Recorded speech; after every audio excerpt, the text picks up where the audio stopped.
السلام علیکم. Inaya here again with new story. یہ ہے اسٹوری ایک جنگل کے بارے میں اور اس جنگل کے اندر ایک جھوپڑی کے بارے میں. امید کرتی ہوں آپ سب بالکل خیریت سے ہوں گے. میرے چینل کو سبسکرائب کر لیجئے اور بیل آئیکن کو کلک کر لیجئے گا تاکہ آنے والی نئی ویڈیو بھی آپ تک پہنچ سکے. تو یہ کہانی میں اب شروع کرنے لگی ہوں کہ جی ایک جنگل کی کہانی ہے. یہ جنگل جو ہے یہاں پاکستان کا نہیں ہے، یہ ساؤتھ افریقہ میں. آپ کو پتہ ہے کہ سارے جنگلات بہت ہی زیادہ گھنے اور گھنیرے ہیں، تو وہاں پر آپ کو پتہ ہی ہے کہ تمام گرینری بہت زیادہ ہے وہاں پر. تو یہ اسی جگہ کی کہانی ہے کہ جن خاتون نے سنائی انہی کی زبانی میں سنا رہی ہوں. تو کہانی شروع ہوتی ہے اب کہ میری شادی کو کافی عرصہ ہو چکا تھا. 15 سال گزر چکے تھے. 15 سال سے میں ساؤتھ افریقہ میں رہ رہی تھی. 15 سال گزرنے کے باوجود بھی اللہ نے ہمیں ابھی تک اولاد کی نعمت سے محروم رکھا ہوا تھا. ہم نے بہت ساری دعائیں کریں، سب کچھ کیا، لیکن اس کے باوجود بھی چونکہ میرے شوہر جو تھے وہ فارسٹ آفیسر بھی تھے اور ان کی رہائش یہیں پہ تھی، ان کا تمام خاندان بھی یہیں ساؤتھ افریقہ میں تھا، اور میری بھائی بھابھی بھی جو تھے وہ واپس پاکستان سے یہاں پہ آ گئے تھے اور ان کی بھی نوکریاں وہیں پہ لگ گئی تھیں. ہم سب نے مل کے کافی دعائیں کریں، سب کچھ کیا، ٹونے ٹوٹکے کیے، اس کے بعد دوائیاں بھی کھائیں، لیکن کچھ بھی اثر نہیں ہو رہا تھا. تو میں ایک جگہ کچھ دنوں پہلے جب اپنے شوہر کے ساتھ ملیشیا گئی تھی تو وہاں پر مجھے ایک ملیشین خاتون جو کہ مسلم تھیں، انہوں نے مجھے گائیڈ کیا تھا کہ آپ ساؤتھ افریقہ میں اگر رہتی ہیں تو وہاں ایک انہوں نے فارسٹ کا نام مجھے بتایا. انہوں نے کہا چونکہ آپ کے شوہر فارسٹ آفیسر بھی ہیں تو آپ کے لیے تو بڑی آسانی ہوگی، آپ چاہیں تو وہاں پہ جا سکتی ہیں اور اس کے بعد اپنا جو ہے وہاں پر ایک بزرگ ہیں وہاں پہ جا کے آپ ان سے مل لیں، تو ہو سکتا ہے کہ اللہ کی مدد سے آپ کا مسئلہ وہاں پہ حل ہو جائے. ہم دونوں میاں بیوی نے ڈیسائیڈ کیا، میں نے اپنے ساتھ بھائی بھابھی کو بھی لے لیا اور ہم نے پلان کیا کہ ہم صبح ہی صبح ارلی مارننگ 2 سے 3 دن کے بعد ہم وہاں پہ نکل جائیں گے. ہم وہاں پہ ہم نے تمام اپنا سامان وغیرہ پیک کر لیا. گاڑیاں ہم نے جو لی تھیں ہم دونوں فیملیز نے، وہ ہم نے وہاں جنگل کے کنارے ایک اور ہٹ بنا ہوا تھا جہاں پہ پارکنگ کا ایریا تھا، وہاں پہ ہم نے پارک کر دیں. اپنا سامان لے کر ہم جو تھے وہ جنگل کی طرف رواں دواں ہوئے اور وہاں پہ ہم نے ایک چھوٹی گاڑی کر لی جس میں کہ ہمیں چلنے میں دشواری نہ ہو، کیونکہ ہم ظاہر سی بات ہے ہم دونوں خواتین جو تھے وہ اتنا چل نہیں سکتے تھے. حالانکہ میرے شوہر اور میرے جو بھائی ہیں وہ تو اس کے عادی ہیں اور کافی لمبی واک بھی کر سکتے ہیں. ہم وہاں پہ چلتے چلے جا رہے تھے تو ہم نے چونکہ صبح کا ٹائم 8 بجے کا ڈیسائیڈ کیا تھا تو ہمیں وہاں پہنچنے میں تقریباً 10 بج گئے تھے اس جنگل کے اندر. 10 بجے بھی کافی تیز روشنی تھی. ہم جنگل میں داخل ہو گئے اور ہمیں پتہ تھا کہ تقریباً آدھے 1 گھنٹے کے فاصلے پر جو ہمیں بتایا تھا لوکیشن، انہوں نے میپ لوکیشن، ہم اس حساب سے چلتے چلے جا رہے تھے.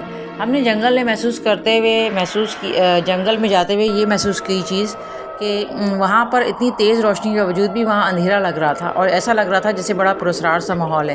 ہم لوگ کافی خوفزدہ بھی تھے لیکن پھر بھی ہم آگے بڑھتے جا رہے تھے، کیونکہ ظاہر سی بات ہے اولاد کی جو ہونے کی تڑپ ہے وہ اسے وہی محسوس کر سکتا ہے جس کے یہاں اولاد نہ ہو، وہ اس سے محروم ہو. میرے آنسو گرتے چلے جا رہے تھے اور میں سوچتی چلی جا رہی تھی کہ اللہ میرا کسی بھی طرح سے یہاں پہ ایسا کچھ ہیلا بہانہ بنے کہ مجھے بھی اولاد جیسی نعمت سے میں مالا مال ہو جاؤں. یہ دعا کرتے کرتے میں اور میرے ہسبینڈ اور میرے بھائی بھابھی سب جو تھے وہ ہم چھوٹی گاڑی میں سوار تھے. اچانک ہمارے اس جنگل کے اندر میں نے محسوس کیا کہ کوئی چیز جھاڑی سی ہمارے گاڑی کے آگے گر جاتی ہے. ہم اس کو دیکھتے ہیں تو ہم سوچتے ہیں کہ یہاں تو کوئی بھی نہیں ہے، لیکن ہم نے سوچا شاید ہو سکتا ہے سوکھی جھاڑی ہو، وہ گر گئی ہو.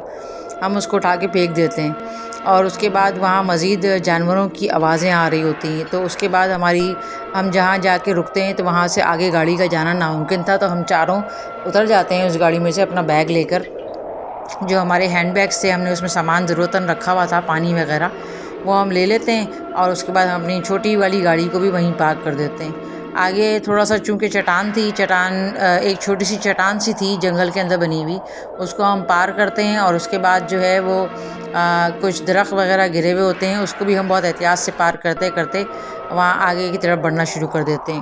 وہاں پہ ہمیں مختلف قسم کے جانوروں کی گدھ کی اور اس کی آواز جب آتی ہے تو ہم بہت زیادہ خوفزدہ ہو جاتے ہیں. اور اس کے بعد ہم ہمت نہیں ہارتے اور اپنے تمام کپڑوں کو سمیٹتے ہوئے کہ ہماری جھاڑی وغیرہ کوئی نہ لگے، نقصان نہ پہنچے، ہم وہاں تک پہنچنے کی کوشش کرتے ہیں جو ہمیں بزرگ کا راستہ بتایا گیا تھا۔ وہاں پہنچ کر ہم دیکھتے ہیں کہ ایک دور جگہ پہ ہمیں نظر آتا ہے کہ ایک پتھر اچانک ہمارے سر کی طرف آ کے گرتا ہے اور کچھ 2-4 پتھروں کی مزید بارش شروع ہوتی ہے، تو ہم لوگ گھبرا جاتے ہیں اور ہم آیت الکرسی کا اور تمام کا ورد کرنا شروع کر دیتے ہیں۔ ہم سمجھ جاتے ہیں کوئی نہ کوئی گڑبڑ ہے اور ہم خوفزدہ ہو جاتے ہیں، کیونکہ اس جنگل میں ان پتھروں کا کام ہی نہیں بنتا تھا کہ کوئی ہم پہ پتھروں کی بارش کرے۔ ہم تیزی سے اپنا آیت الکرسی پڑھتے ہوئے، سورہ ناس، سورہ فلق پڑھتے ہوئے اپنے قرآن کی آیتیں ورد کرتے کرتے آگے بڑھتے چلے جاتے ہیں، اور میرے بہنوئی جو تھے میرے جو بھائی تھے وہ مجھے کہتے ہیں کہ گھبرانے کی بات نہیں ہے، اللہ کے ہر کام میں مصلحت ہوتی ہے۔ یہ کہہ کے ہم آگے بڑھتے چلے جاتے ہیں۔ وہاں پہ بالکل اندھیرا چھا گیا تھا جس طرف ہمیں لوکیشن بتائی گئی تھی۔ ہم لوگ بہت زیادہ ڈرے ہوئے تھے، لیکن پھر بھی ہم اللہ کی اس پہ ہمت کرتے ہوئے چلتے چلے گئے۔ اس کے بعد ہمیں تھوڑی دور گزری تھی کہ ہمیں خوشبو سی محسوس ہوتی ہے، خوشبوئیں محسوس ہوتی ہیں، اور خوشبو محسوس ہونے کے ساتھ ساتھ ہمیں ایسا لگتا ہے جیسے کہیں ایک روشنی جلائی گئی ہے۔ روشنی کو دیکھتے ہی ہم آگے بڑھتے ہیں کہ شاید یہیں پہ ضرور کچھ نہ کچھ ہوگا، تو وہاں پہ ہم دیکھتے ہیں کہ ایک جھوپڑی سفید کلر کی وہاں پہ لگی ہوئی ہے، بہت بڑی سی، اور اس میں کئی لوگ، جیسے خانقاہ ہوتی ہے بالکل، وہ لوگ اس کے پاس ارد گرد ہیں، اور وہاں کھانا بھی بن رہا ہے، اور وہ جھوپڑی جو ہے وہ بہت زیادہ روشن ہے، اس کے ارد گرد بہت لائٹیں ہیں، روشنیاں ہیں۔ ہم خوشی خوشی اس جھوپڑی کے اندر داخل ہو جاتے ہیں، اجازت چاہتے ہیں، ان بزرگ سے ملتے ہیں، تو وہ بزرگ جو تھے وہ مراقبے میں تھے، اور سر اٹھا کے پھر وہ ہمیں بولتے ہیں کہ جی آپ لوگ، مجھے پتہ ہے کہاں سے آئیں اور کس مقصد سے آئیں، اور ساتھ ہی ساتھ یہ کہتے کہتے وہ ہمیں ایک ہرا کپڑا تھما دیتے ہیں۔ ہرا کپڑا لیتے ہی میں خوش ہو جاتی ہوں، اور وہ کہتے ہیں کہ انشاءاللہ آپ کی مراد ضرور پوری ہوگی، اور آپ نے جو کوشش کری اللہ اس میں آپ کو ضرور کامیابی دے گا۔ میں بہت خوش ہو جاتی ہوں، میرے آنسو گرنے لگتے ہیں، اور میں اپنا ورد شروع کر دیتی ہوں۔ وہ مجھے بتا دیتے ہیں کہ آپ نے یہ ورد کرنا ہے، میرے شوہر کو بتاتے ہیں، اور اس کے بعد ہم لوگوں کا حصار کھینچ دیتے ہیں۔ حصار کھینچنے کے بعد وہ بتا دیتے ہیں کہ کسی کی گھر بھی آپ نے جانا نہیں ہے اس دوران میں، یہ تقریباً 1 مہینے کا عمل ہے، اس کو آپ کرتے رہیے گا۔ ہم ان کی تمام باتیں بہت غور سے سن رہے تھے۔ اتنے میں ہمیں کچھ جانوروں کی آوازیں آتی ہیں وہاں پر، جس سے ہم لوگ ڈر جاتے ہیں، اور ہم سوچتے ہیں کہ تقریباً 3 بج رہے ہیں، اور 3 بجے کے بعد ہمیں فوراً طور پہ اس جنگل سے نکل جانا چاہیے۔ وہ بزرگ ہمیں کہتے ہیں کہ آپ لوگ یہاں سے جتنی جلدی ہو سکے چلے جائیے گا، اور اس کے بعد ہم وہاں سے اٹھ جاتے ہیں ان سے تمام چیزیں لے کر۔ ہم وہاں پہ کھانے پینے کا کوئی بھی نہیں کرتے، حالانکہ وہ کئی دفعہ ہمیں اصرار کرتے ہیں، لیکن ہم وہاں کھانا نہیں کھاتے۔ جب ہم وہاں سے چل دیتے ہیں تو ہم 10-15 منٹ آگے گئے ہوتے ہیں، تو میری بیوی کو اچانک خیال آتا ہے کہ میرا پرس تو وہیں رہ گیا ہے، اسی جگہ جہاں میں بیٹھی ہوئی تھی۔ میں فوراً ہم لوگ پیدل واپس جلدی وہاں پہ جاتے ہیں، تو 5-10 منٹ 15 منٹ ہمیں لگ جاتے ہیں۔ ہم جب وہاں جا کے دیکھتے ہیں تو وہاں نہ جھوپڑی ہوتی ہے، نہ کچھ ہوتا ہے، کچھ بھی وہاں نہیں ہوتا، صرف خوشبوئیں ہوتی ہیں، اور وہ سب لوگ غائب ہو گئے تھے۔ ہم حیران ہوتے ہیں کہ یہاں تو ابھی ہم نے پیڑ پہ نشانی لگائی تھی کہ یہ پیڑ کو ہم یاد رکھیں، نیکسٹ ٹائم اگر کبھی آنا ہو۔ یہاں پیڑ پہ نشانی تو ہے، لیکن وہ سب کچھ بھی نہیں ہے۔ لگتا ہے وہ بزرگ جو تھے وہ غائب ہو گئے تھے، اور اتنے میں ہمیں بہت زور سے ہوا چلنے کی محسوس ہوتی ہے، جیسے زور سے ہوا چلنے لگی اور بجلی کڑکنے لگی۔ ہم لوگ گھبرا جاتے ہیں کیونکہ ہم جنگل کے اندر ہوتے ہیں، ہم تیزی کے ساتھ واپس پلٹنے کی کوشش کرتے ہیں، تو اچانک درختوں پہ سے 2-4 رسیاں گرنے شروع ہوتی ہیں، تو ہم حیران ہوتے ہیں کہ یہ اونچی رسیاں کہاں سے آ رہی ہیں۔ تو اتنے میں ایک بزرگ کی آواز آتی ہے کہ آپ لوگ جائیں حفاظت سے، میں نے آپ کا حصار کھینچ دیا ہے۔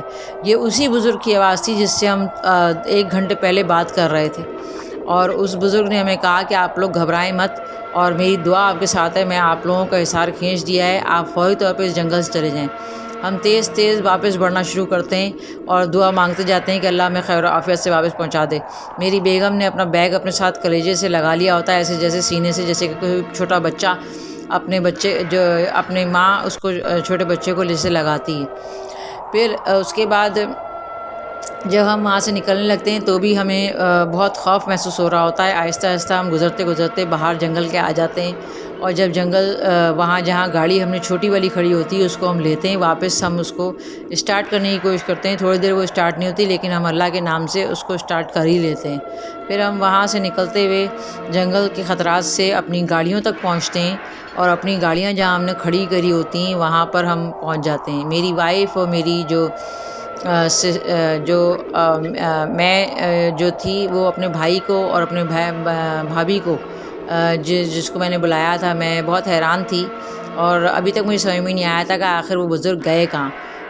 ہم پورے راستے میں ہم سوچتے چلے آ رہے تھے اور ہمیں وہ اچانک سے اس ہرے کپڑے میں سے بہت زیادہ خوشبو محسوس ہونے لگتی ہے۔ میں اس کو اپنے چہرے سے اور اپنے ہاتھوں سے مس کرتی ہوں اور میں بس دعا مانگتی جا رہی ہوتی ہوں کہ میری جھولی جو ہے بھر جائے۔ پھر اس کے بعد ہم جب وہاں اپنے گھر پہنچ جاتے ہیں تو ہمیں محسوس ہوتا ہے کہ جیسے کہ ہمارے پر کسی رحمت کا سایہ کر دیا گیا ہو۔ میرے بھائی اور بھابھی بھی جو ہیں وہ اپنے اپنے گھروں کو روانہ ہو جاتے ہیں اور ہم سوچتے ہیں کہ الحمدللہ ہم خیر و عافیت سے وہاں پہنچ گئے۔ اتنے میں 1 مہینہ بھی نہیں گزرتا کہ مجھے خوشخبری ملتی ہے کہ میری اللہ نے میری گود بھر دی ہے، اور میں شکرانے کے نفل پڑھنا شروع کر دیتی ہوں۔ جو کچھ انہوں نے عمل بتایا تھا وہ پڑھنا شروع کر دیتی ہوں، اور اس کے بعد الحمدللہ ہمیں اللہ نے بیٹے سے نوازا اور ہم اپنی خوشحال زندگی پھر گزارنے لگے۔ لیکن آج تک یہ راز سمجھ میں نہیں آیا کہ وہ بزرگ کہاں غائب ہو گئے اور وہ کون سے بزرگ تھے جنہوں نے ہماری مدد کی تھی۔ ہمیں کچھ نہیں پتہ چل رہا تھا، لیکن وہ بہت سب کچھ خوفناک تھا، اس جنگل میں جانا اور اس کے بعد اس میں واپس نکلنا۔ اللہ تعالیٰ ایسی چیزوں سے ہم سب کو بچا کے رکھے، آمین، اور ہماری دعائیں قبول فرمائے۔ امید ہے کہ آپ کو میری یہ کہانی بہت اچھی لگی ہوگی، اور انشاءاللہ یہ ساؤتھ افریقہ کی کہانی آج میں نے آپ سے شیئر کی۔ انشاءاللہ تعالیٰ میں آپ کو نیکسٹ ملک میں ڈیفینیٹلی وہاں کی کہانیاں بھی شیئر کروں گی۔ مجھے سبسکرائب کرنا بالکل بھی نہیں بھولیے گا، مجھے سبسکرائب کر دیجئے یوٹیوب چینل کو میرے، اور مجھے لائک کیجئے گا، ساتھ ہی ساتھ بیل آئیکن کو بھی کلک کر دیجئے گا۔ انشاءاللہ عنایا آپ کے پاس ایک نئی اسٹوری لے کے کل دوبارہ حاضر ہوگی، یا ہو سکتا ہے آج میں دوبارہ ایک اور اسٹوری آپ کو شیئر کر دوں۔ اور آپ لوگ اپنا بہت بہت خیال رکھیے گا اور مجھے اپنی دعاؤں میں یاد رکھیے گا۔ میں بھی آپ لوگوں کے لیے دعا کروں گی، اور اللہ تعالیٰ ہم سب کے لیے خیر کرے اور ہم سب کو محفوظ رکھے۔ تمام